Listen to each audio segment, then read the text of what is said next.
The snow was falling like whispered prayers that December evening, each flake catching the amber glow of the streetlights as I walked toward my son's house. My arms were heavy with wrapped presents and a warm casserole dish that still steamed beneath the foil. The scent of roasted turkey and herbs drifted up, mixing with the crisp winter air that bit at my cheeks. I could hear Christmas music spilling out from behind the frosted windows, punctuated by the laughter of my grandchildren. 8-year-old Emma's giggle was unmistakable, followed by little Tommy's excited squeal. These sounds had once been the soundtrack to my own Christmas Eves, back when my late wife Sarah would hum along while adjusting the tree lights, and my son David would sneak cookies from the kitchen counter. But Sarah had been gone for 3 years now, and those warm family gatherings had grown colder with each passing holiday. Still I came. I always came. Because that's what fathers do, yeah, we show up, even when the welcome mat feels less certain beneath our feet. The house looked beautiful tonight. David had strung lights along the roofline, just like I'd taught him when he was 12. The windows glowed with that perfect golden warmth that only Christmas Eve can create. I could see shadows moving inside, my family preparing for the holiday without me, though they knew I was coming. We'd spoken just yesterday. I shifted the casserole to one arm and reached for the doorbell, my breath forming small clouds in the frigid air. Inside, I could hear David's voice calling to someone, probably telling them to get the door. My heart swelled with anticipation. Maybe this year would be different. Maybe this year we'd recapture some of that old magic. The footsteps approached, and I straightened my shoulders, forcing a smile despite the cold that had settled deep in my bones. The door opened just wide enough for David to peer out, his face illuminated by the porch light. But there was no smile, no warmth. His eyes, so much like his mother's, held something I'd never seen before, a cold distance that made my stomach drop. "Dad," he said, not opening the door any wider. Behind him I could see the Christmas tree twinkling, presents already piled beneath it. The house smelled like cinnamon and pine, like home should smell. "What are you doing here?" "What do you mean?" I laughed nervously, holding up the casserole. "It's Christmas Eve. We talked about this yesterday. I brought the green bean casserole Sarah always made, and I have presents for the kids." David's jaw tightened. He glanced back into the house, and I heard a woman's voice, my daughter-in-law Jessica, calling out something I couldn't quite catch.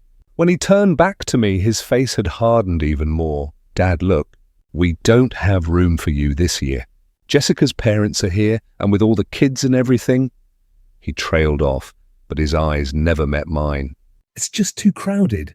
The words hit me like a physical blow. I felt the casserole dish growing heavy in my hands, the warmth seeping through my gloves. "Too crowded," I repeated, my voice barely above a whisper. "David, it's Christmas Eve. I'm your father." "I know who you are," he said, and there was an edge to his voice now. "But Jessica thinks it would be better if you just went home tonight. We'll call you tomorrow, okay? After we get through all the family stuff. Family stuff. As if I wasn't family. As if 38 years of raising him, of working double shifts to pay for his college, of walking him down the aisle at his wedding, meant nothing. The snow continued to fall around us, and I could feel it melting on my face, cold drops mixing with something warmer. "David, please," I said, stepping closer to the door. But he stepped back, his hand tightening on the doorframe. Behind him, Emma appeared, her face bright with excitement. "Grandpa," she called out, trying to push past her father. "Did you bring us presents?" "Emma, go back inside," David said sharply, not taking his eyes off me. "Now." The little girl's face fell, confusion replacing joy. She looked between her father and me, sensing the tension even if she didn't understand it. David gently but firmly guided her away from the door. "I'm sorry, Dad," he said, though his tone suggested he wasn't sorry at all. "Maybe next year will be different." And then the door closed. Not slammed, but closed with a quiet finality that somehow hurt worse than any dramatic gesture. I stood there for a moment, listening to the lock turn, holding a casserole that would never be shared, and presents that would never be opened. The walk back to my car felt like walking through quicksand. Each step crunched in the snow, the sound echoing off the silent houses where other families were gathering, other fathers were being welcomed home. The cold had seeped through my coat now, settling into my chest, where it mixed with something much worse than winter air. I sat in my car for a long moment, the engine running, but the heater doing nothing to warm the ice that had formed around my heart. Through the windshield I could see David's house glowing like a beacon, perfect and untouchable. The present sat beside me on the passenger seat. A art kit for Emma, a remote control car for Tommy, a bottle of wine I'd been saving for David and Jessica. The drive home passed in a blur of streetlights and Christmas decorations. Every house I passed seemed to mock me with its warmth. Families were visible through windows, gathered around dinner tables and Christmas trees. Children were running through hallways in pajamas, probably unable to sleep from excitement. Normal families wanted families. My own house, when I finally reached it, sat dark and empty. I'd left in such a hurry to get to David's that I hadn't even turned on the porch light. The key felt foreign in my hands as I fumbled with the lock. The casserole dish still somehow balanced in my other arm, though I couldn't remember why I was still carrying it. Inside, the silence was deafening. No Christmas music, no laughter, no warmth except what the furnace provided. I set the casserole on the kitchen counter and stared at it for a long moment. Sarah had taught me to make it the year before she died, insisting I learn all her recipes. Just in case, she'd said, with that smile that always made everything seem possible. I found myself walking through the house, seeing it as if for the first time. Every family photo on the mantel, every memory embedded in these walls. David's high school graduation picture smiled down at me from above the fireplace. His wedding photo sat on the end table, the one where he'd insisted I stand right beside him because my dad is the most important person in my life, the most important person in his life. Too crowded to have a place at the table. I sank into Sarah's old armchair, the one I'd never been able to bring myself to get rid of. Her scent was long gone, but somehow the chair still felt like her embrace. And sitting there in the dark, listening to the snow tap against the windows, I let myself feel the full weight of what had just happened. My son had locked me out. On Christmas Eve, after everything we'd been through together, after all the sacrifices and love and years of building what I thought was an unbreakable bond, he'd chosen a crowded house over his father's presence. I couldn't sleep that night, so I found myself in the study at 3 a.m, surrounded by boxes I hadn't opened since Sarah's funeral. Tax documents, insurance papers, old letters, the paper trail of a life fully lived. But it was the manila envelope in the bottom drawer of my desk that held my attention now. Inside was my will, last updated 2 years ago after Sarah passed.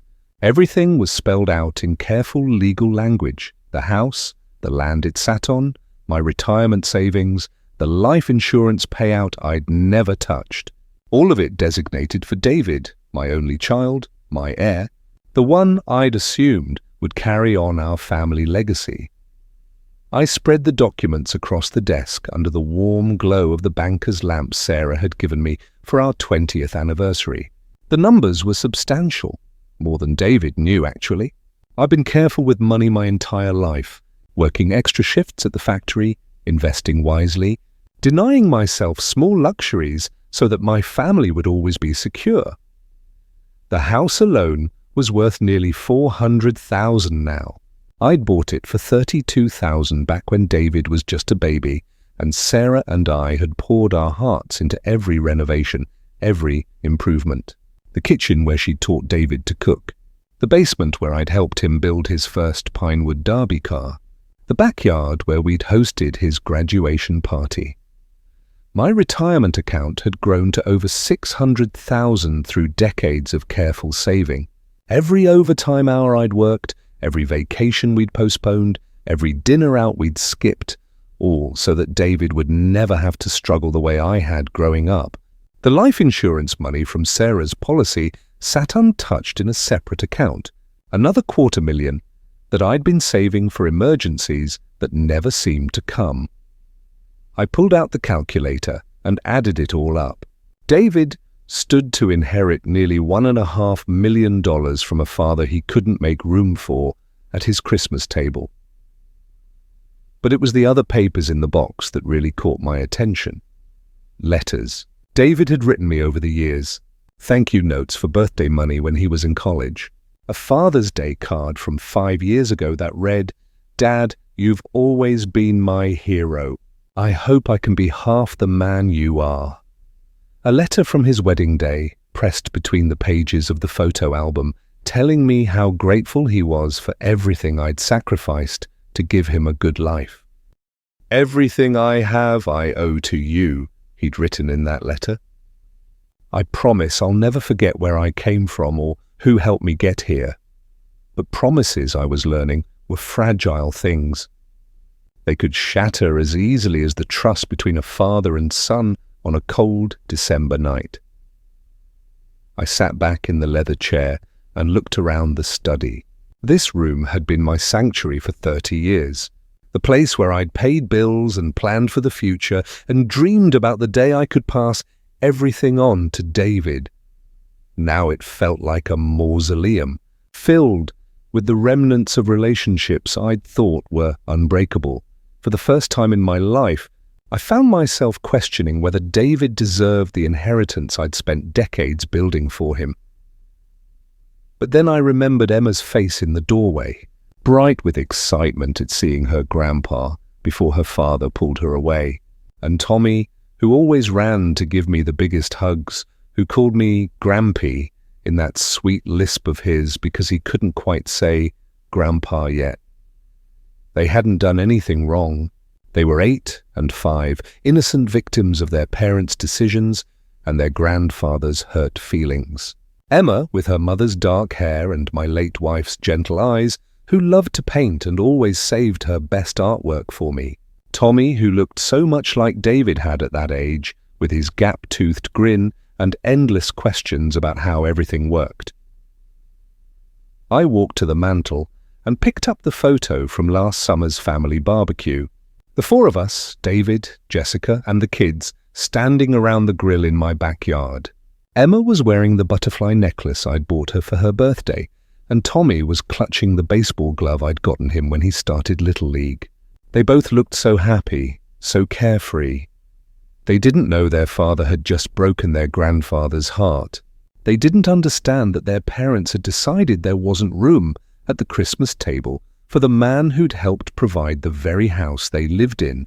All they knew was that Grampy hadn't been there to see them open presents, hadn't been there to watch them play with their new toys. I thought about all the times I'd babysat them when David and Jessica wanted date nights. Emma would curl up next to me on the couch while I read her stories, her little hand in mine, completely trusting. Tommy would fall asleep in my lap during movies, drooling on my shirt, and I'd sit perfectly still for hours rather than disturb his peace. These children loved me unconditionally. They didn't care that I was getting older, that my hands shook sometimes when I poured their juice, that I told the same stories over and over. When they saw me, their faces lit up with pure joy. When had David stopped looking at me that way? Standing there in the pre-dawn darkness, holding that photo, an idea began to form in my mind. It was radical, possibly stupid, but it felt right in a way that nothing had felt right in months. David had made his choice. He'd chosen his wife's comfort over his father's presence. He'd chosen a crowded house over family loyalty. He'd chosen to forget where he came from and who had helped him build the life he now lived. But Emma and Tommy hadn't made that choice. They were still innocent, still loving, still deserving of the security and opportunities that the family money could provide. They were my grandchildren, my blood, my legacy in a way that perhaps David no longer was. What if the inheritance didn't have to go to David? What if there was another way to ensure the family legacy continued, one that honored the love I felt for those children while acknowledging the betrayal I'd experienced from their father? The more I thought about it, the more sense it made. David had a good job, a nice house, a stable life. He didn't need my money to survive. But Emma and Tommy, they could use it for college, for their own homes someday, for the kind of security that would give them choices in life. And there was something poetic about it, something that felt like justice rather than revenge. David would have to watch his children inherit the fortune he'd thrown away through his own cruelty. 3 days after Christmas, I sat across from Harold Martinson in his downtown office, watching the elderly lawyer's eyebrows climb higher and higher as I explained what I wanted to do.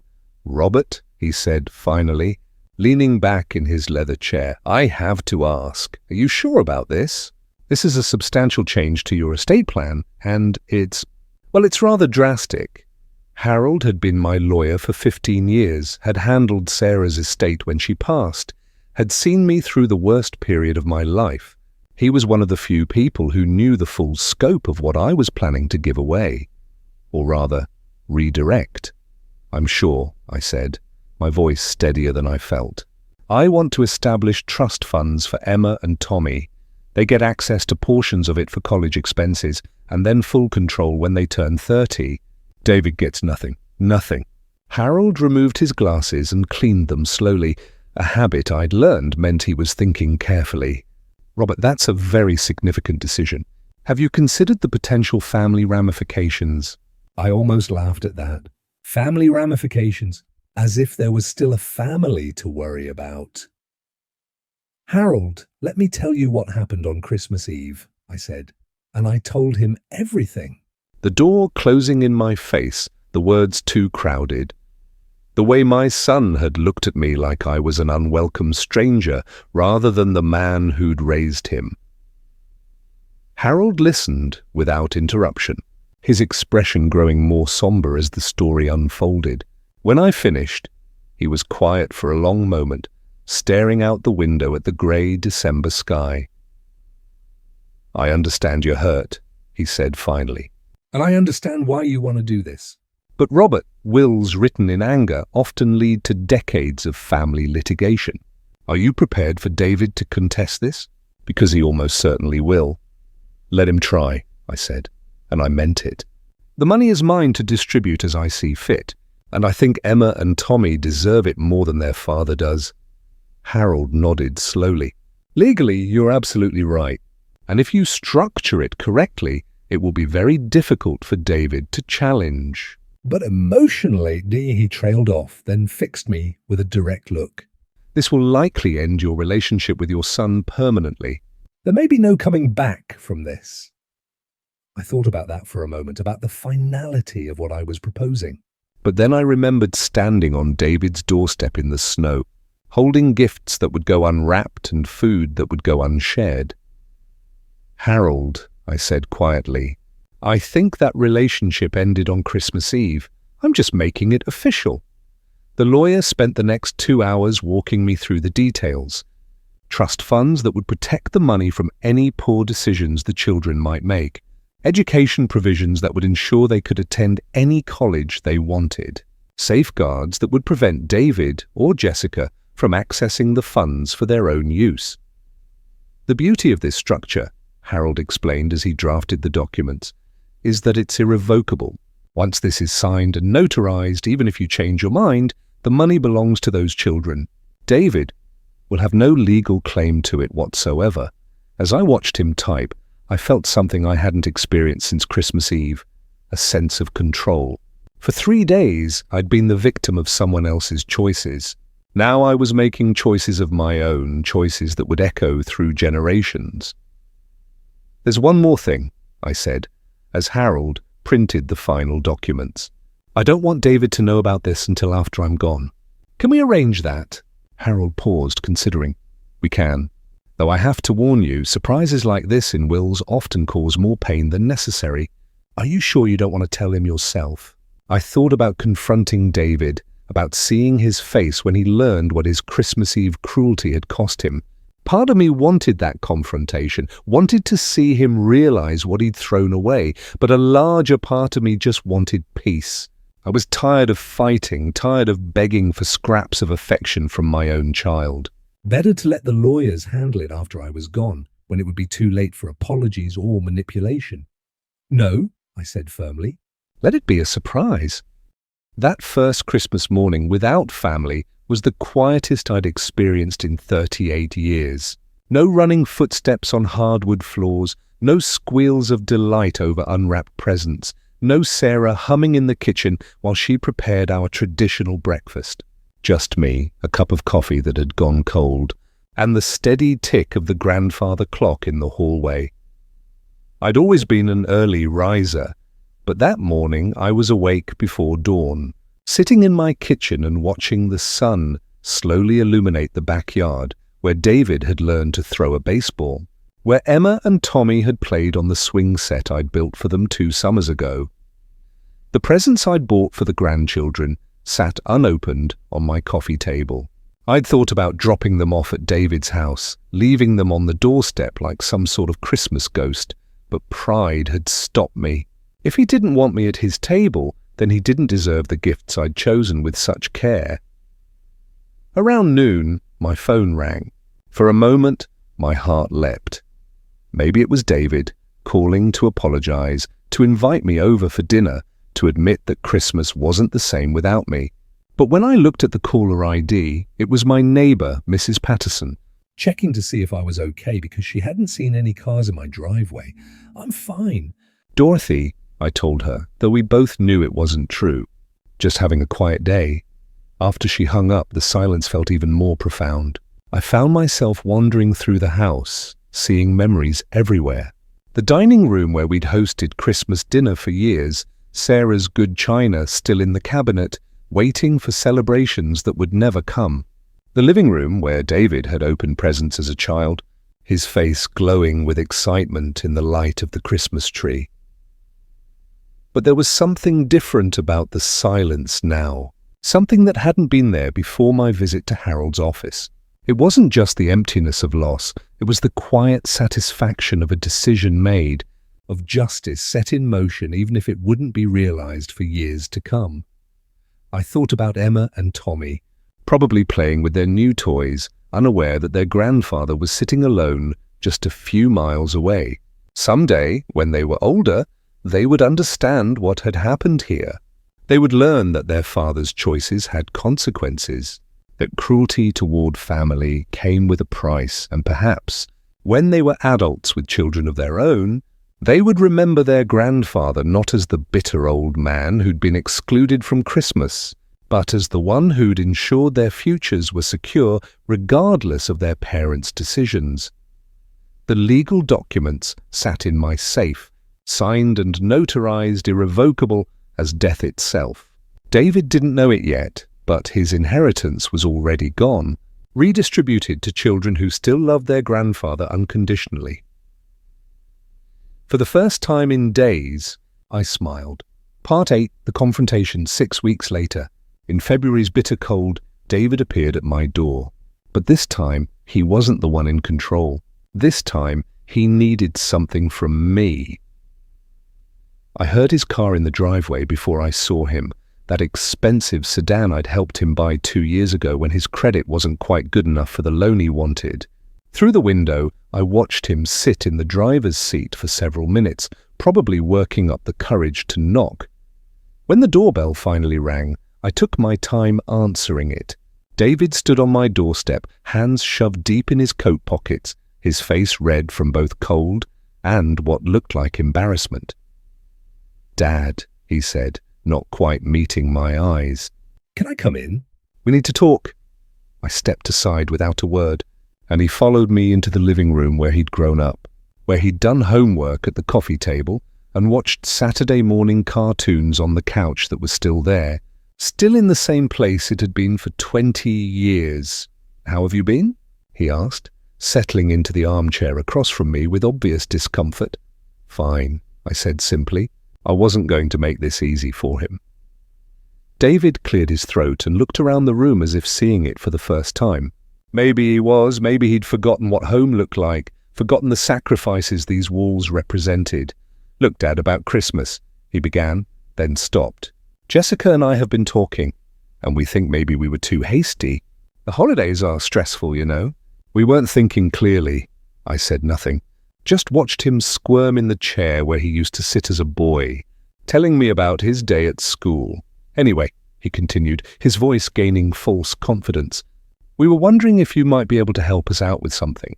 Jessica's been wanting to redo the kitchen, and we found this contractor who can do it, but the quote came in higher than we expected. We're looking at about $30,000 and our home equity line is tapped out. So that was it.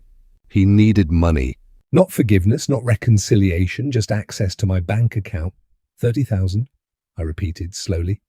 It's a lot, I know, but it would really increase the value of the house. And you know that house will be yours someday anyway. He trailed off, realizing perhaps that he'd said the wrong thing. Mine someday? I asked, my voice dangerously quiet. David's face flushed deeper. I mean, it will stay in the family. For Emma and Tommy, you know? You'd be investing in their future. The audacity of it took my breath away. He locked me out of his house on Christmas Eve, and now he wanted me to pay to improve it. He wouldn't make room for me at his table, but he'd make room for my money in his bank account. I stood up slowly, my joints protesting. After sitting too long in the cold house, I could barely afford to heat properly anymore. David looked up at me expectantly, probably thinking my movement meant I was going to get my checkbook. David, I said, my voice steady and calm, do you remember what you said to me on Christmas Eve? He shifted uncomfortably. Dad, like I said, we were stressed. You said there was no room for me, I continued, cutting him off. Your father, who worked double shifts to pay for your college, who walked you down the aisle at your wedding, who helped you buy that house you want to renovate. There was no room for me at your Christmas table. That's not how it was, he protested, but his voice lacked conviction. That's exactly how it was. I walked to the mantel and picked up his wedding photo, the one where his arm was around my shoulders, and he was smiling like I was the most important person in his world. You know, son, I've been thinking a lot about family lately. About what it means, about what it's worth. David's eyes followed the photo in my hands. Dad, what are you getting at? I set the photo down and turned to face him fully. I'm getting at the fact that you made your priorities very clear that night. Your wife's comfort was more important than your father's feelings. Having enough space was more important than having family. It wasn't like that, he said again. But now he was starting to look worried. And now you come here, not to apologize, not to make amends, but to ask for $30,000 for a kitchen renovation. I laughed, but there was no humor in it. Do you want to know what I've decided, David? He nodded, though I could see the fear creeping into his eyes. I've decided that if there's no room for me in your life, then there's no room for you in my will. The color drained from David's face. What are you talking about? I'm talking about the fact that I've changed my will. Everything, the house, the land, the retirement money, all of it. It's going to Emma and Tommy now. You get nothing. David shot to his feet, his chair rocking back with the violence of the movement. You can't do that. I already have done it. It's signed, sealed, and irrevocable. I felt a strange calm wash over me as I watched him process what I'd just told him. Your children will be millionaires someday, David, but you'll have to earn your kitchen renovation the same way I earned everything I gave you, through hard work and sacrifice. Dad, please, he said, and for the first time since Christmas, his voice broke with genuine emotion. I made a mistake. I'm sorry. But you can't punish me like this. I'm not punishing you, I said quietly. I'm just ensuring that my money goes to family members who still want me around. 9. The fallout. David stood there for a long moment, his face cycling through disbelief, anger, and something that might have been panic. When he finally spoke, his voice was tight with barely controlled rage. This is insane, Dad. You're willing to destroy our family over one misunderstanding. I'm not the one who destroyed anything, I replied calmly.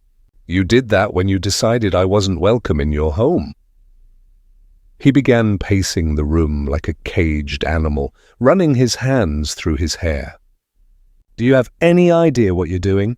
That money! It's supposed to help us raise the kids, pay for their college, secure their future. And it will, I said. It will secure their future beautifully. They'll never have to worry about money for college or anything else. The difference is they'll control it, not you. They're children. He exploded. They can't manage that kind of money. No, but their trustees can.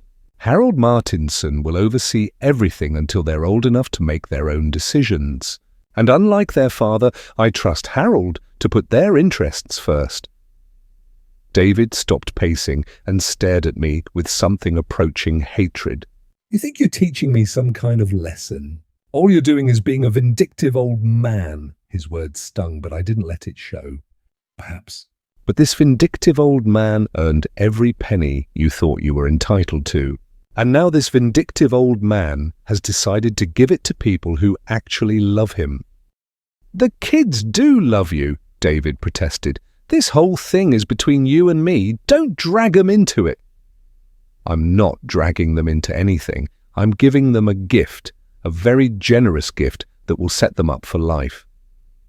I moved closer to him, and he actually took a step back.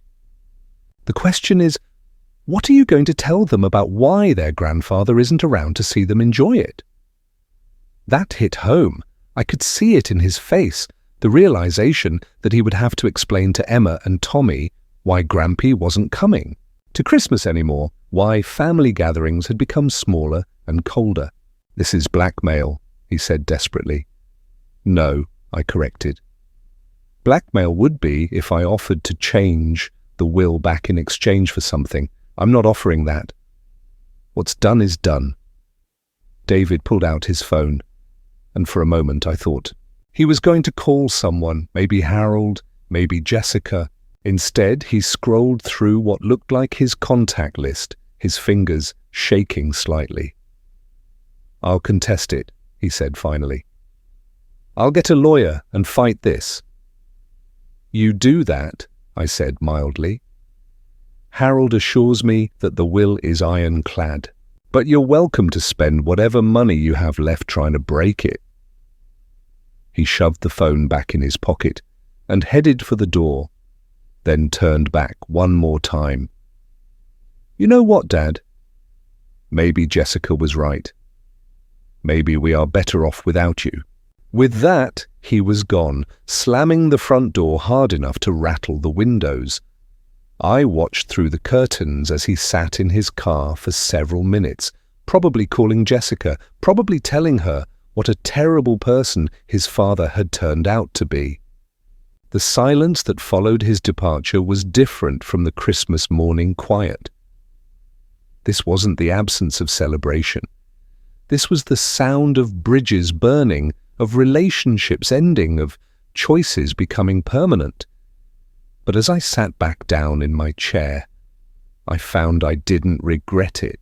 For weeks I'd felt powerless, like a victim of David's callousness. Now I felt like I'd taken control of my own story. 20 minutes later, my phone rang. It was Harold. Robert, he said, without preamble. I just got an interesting call from a lawyer named Peterson.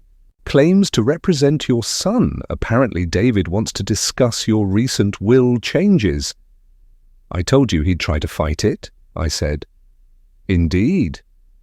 Peterson wanted to know if there was any possibility of negotiation. I told him what you instructed me to say, that the will is final and irrevocable. He didn't sound happy. Well, good, I said, and I meant it. Robert, Harold said carefully, are you prepared for what comes next? David isn't going to give up easily, and this could get ugly. I looked around my empty house at the family photos that would soon be painful memories, at the life I'd built that was now crumbling around me. Harold, I said, it's already ugly. At least now it's ugly on my terms. Part 10, A Father's Final Christmas Gift. It's been 8 months since that February confrontation, and the legal challenges Harold predicted never materialized. David's lawyer took one look at the will structure and advised him that contesting it would be expensive and futile. I haven't seen my son since that day, though I've heard through Mrs. Patterson, who still talks to Jessica at the grocery store, that they had to cancel the kitchen renovation. Apparently, David had been counting on my money more than I'd realized, but I have seen Emma and Tommy. 3 weeks after David stormed out of my house, Jessica brought them by for a visit. She stood awkwardly in my doorway while the children ran to me with their usual enthusiasm, chattering about school and friends and all the small dramas of childhood. "Robert," Jessica said quietly while the kids played in the living room, "I want you to know that what happened at Christmas, that was David's decision, not mine. I thought you should be there."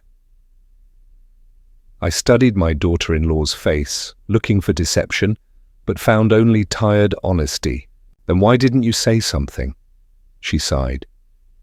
"Because David is my husband, and sometimes you have to choose your battles. But I've told him he was wrong, and I've told him he needs to fix this." "It's too late for that," I said gently. "I know," she replied, "and I understand why you did what you did. Those children adore you, and they deserve to benefit from that love." Since then, Jessica has brought Emma and Tommy to see me every few weeks. David doesn't know about these visits. Jessica made that clear, but she believes it's important for the children to maintain a relationship with their grandfather. Emma, now 9, has started asking why Daddy gets upset when she mentions our visits. Tommy, at 5, doesn't understand the adult complexities, but knows that Grampy gives the best hugs and always has cookies in the kitchen. I've started keeping a journal for them, writing down family stories and memories they'll want to know someday. Stories about their grandmother Sarah, about the house they'll inherit, about the sacrifices and love that built the fortune they'll eventually control. I write about David too, not the bitter man who locked me out on Christmas Eve, but the boy who used to help me rake leaves, who cried when our old dog died, who once told me I was his hero. They should know that their father wasn't always the person who chose pride over family. Sometimes I wonder if I was too harsh, if there might have been another way to handle David's betrayal.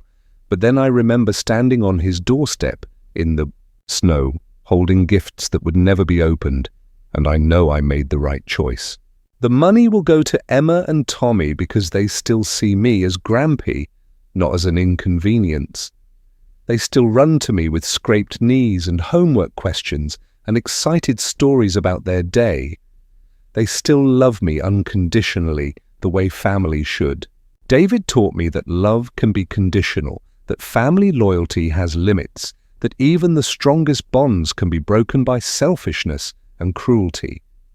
But Emma and Tommy have taught me something else, that real love transcends the failures of one generation and finds its way to the next.